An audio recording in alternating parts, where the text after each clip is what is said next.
నెల్లూరు జిల్లాలో గంజాయి అక్రమ రవాణాపై గట్టి నిఘా ఉంచి విద్యార్థులు మరియు యువత జీవితాలను నాశనం చేస్తున్న సదరు నేరస్తులపై కఠిన చర్యలు తీసుకోవాలనే ఉద్దేశంతో నెల్లూరు జిల్లా ఎస్పీ జి కృష్ణకాంత్ ఐపీఎస్ ఆదేశాల మేరకు sub divisional police officer P Sridhar నేతృత్వంలో Udayagiri circle inspector Udayagiri Dattalur Seetharamapuram Varikuntapadu SI మరియు వారి సిబ్బంది ప్రత్యేక నిఘా ఉంచగా రాబడిన సమాచారం మేరకు పై తెలిపిన A1, A2లు ఉదయం 12:30 గంటల సమయంలో ఉదయగిరి నుంచి సీతారామపురం వెళ్లే రోడ్ నంబర్ 167 హైవే ఉదయగిరి పట్టణ శివార్లలో గంజాయిని కొనుగోలు చేయుచుండగా వచ్చిన సమాచారం మేరకు ఉదయగిరి సిఐ ఎన్ వెంకటరావు మధ్యవర్తులు మరియు ఉదయగిరి తహసీల్దార్ వారి ఆధ్వర్యంలో వారిని అదుపులోకి తీసుకుని వారిని విచారించి వారిలో మొదటి ముద్దాయి వద్ద నుండి 130 గ్రాముల గంజాయి ప్యాకెట్ను మరియు రెండవ ముద్దాయి వద్ద నుండి 100 గ్రాముల గంజాయి ప్యాకెట్ను మొత్తం 1500 రూపాయలు స్వాధీనం చేసుకున్నామన్నారు.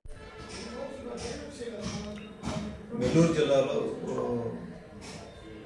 గంజాయి అక్రమ రవాణాపై గట్టి నిఘా పెట్టాలని విద్యార్థులు మరియు యువత జీవితాలు నాశనం చేస్తున్న ఈ గంజాయి వ్యాపారస్తులపై గట్టి చర్యలు తీసుకోవాలని మా జిల్లా SP Shri G Krishnakanth IPS గారి ఆదేశాల మేరకు మా కావలి సబ్ డివిజనల్ పోలీస్ అధికారి శ్రీధర్ గారి పర్యవేక్షణలో గత 2 రోజులుగా ఉదయగిరి ఎస్ఐ గారు, దొత్తలూరు ఎస్ఐ గారు, వరికొండపాడు ఎస్ఐ గారు, సీతారామపురం ఎస్ఐ గారు మేము 5 టీములుగా ఏర్పడి ఈ గంజాయికి సంబంధించి ఈ గంజాయి అక్రమంగా రవాణా చేయడంతో పాటు దాన్ని అమ్మటం ప్లస్ దాన్ని తీసుకునే వాళ్ళు కూడా ఎవరెవరు ఉన్నారు రూట్ మూల కారణాలు వెతికే ఉద్దేశంతో 2-3 రోజులుగా గట్టిగా తిరుగుతూ ఉన్నాము. ఈ క్రమంలో నిన్న ఉదయం 10-11 గంటలప్పుడు మాకు రాబడిన సమాచారం మేరకు ఉదయగిరి పట్టణ శివారు ప్రాంతాల్లో కొండాయిపాలెం రోడ్డు దగ్గర జామాయిపేట దగ్గర ఇట్లా గంజాయి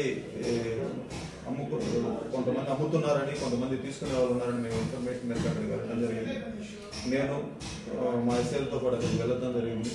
అక్కడ గంజాయి అమ్ముతూ ఉన్న కొండారెడ్డి అని చెప్పేసి వరికొండపాడు మండలం జి కొండారెడ్డి పాలెంకి సంబంధించిన కొండారెడ్డి అలియాస్ కొండయ్య ఆయన ఉదయగిరి పట్టణానికి సంబంధించి ఈ దాసరి సుధాకర్ ఎస్టీ కాలనీలో ఉంటారు. వీరు వాళ్ళ దగ్గర నుంచి కొంత అమౌంట్ వాళ్ళకి పే చేసి వాళ్ళ దగ్గర నుంచి ఆ గంజాయి తీసుకోవడం జరుగుతూ ఉంది. మాకున్న సమాచారం మేరకు ముందస్తు ప్రణాళికలతోటి మధ్యవర్తులు కూడా తీసుకుని వెళ్ళి వాళ్ళు అరెస్ట్ చేయడం జరిగింది. సుమారు 1/4 కేజీ వరకు గంజాయి సీజ్ చేయడం జరిగింది. దానికి సంబంధించి వాళ్ళు దాన్ని కొనుగోలు చేయడానికి ఉపయోగించిన డబ్బులు కూడా సీజ్ చేయడం జరిగింది. వారు ఈ వ్యాపారానికి కానీ లేకపోతే ఈ దందాకు కానీ వాడుతున్న ఫోన్లు కూడా సీజ్ చేయడం జరిగింది.